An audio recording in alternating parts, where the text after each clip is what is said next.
বর্তমানে যে দলটি ক্ষমতায় আছে বিএনপি সরকার, সংস্কারের প্রশ্নে এখন ক্ষমতায় আসার পরে তাদের ভোল পাল্টে গেছে।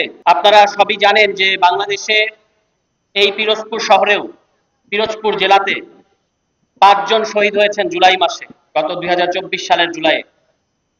কিন্তু জুলাই গণ অভ্যুত্থান যে কারণে সংঘটিত হয়েছিল বিচার, সংস্কার এবং নির্বাচনের দাবিতে।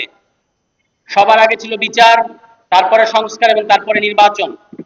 কিন্তু আমরা লক্ষ্য করেছি বর্তমানে যে দলটি ক্ষমতায় আছে বিএনপি সরকার, তারা 3 নম্বরটাকে 1 নম্বর বানিয়েছে।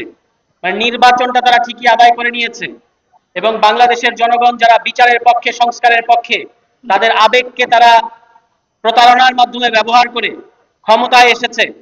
কিন্তু বিচারের প্রশ্নে, সংস্কারের প্রশ্নে তারা কিন্তু পিছু টান দিয়েছে। এই পিরোজপুরের যারা শহীদ, আপনারাই ভালো বলতে পারবেন, তাদের বিচার কার্যক্রম কিন্তু এখনো শুরু হয় নাই।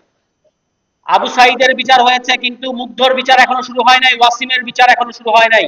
জুলাই গণ অভ্যুত্থানের শহীদদের বিচার কার্যক্রম পিছিয়ে যাচ্ছে বারবার। কিন্তু এ ব্যাপারে আমরা জুলাইয়ের পক্ষে এই কথাই সরকার বললেও তারা কিন্তু এই বিচারগুলো করছে না। এবং সংস্কারের প্রশ্নে এখন ক্ষমতায় আসার পরে তাদের ভোল পাল্টে গেছে। বর্তমান সরকারের যিনি স্বরাষ্ট্রমন্ত্রী, নির্বাচনের আগে তিনিই বলেছিলেন যে গণভোট নাকি তার আবিষ্কার। এখন সেই গণভোটের পক্ষের যে জনগণ, তাদের ভোটটা নিজেদের দিকে নেয়ার পরে এখন তিনি বলছেন গণভোট অবৈধ। আমরা আপনাদেরকে বলতে চাই, একটু অন্তত নিজেদের ইতিহাসটার দিকে দেখেন। গণভোট যদি অবৈধ হয় তাহলে বিএনপি নামক দল গঠনটাও অবৈধ ছিল।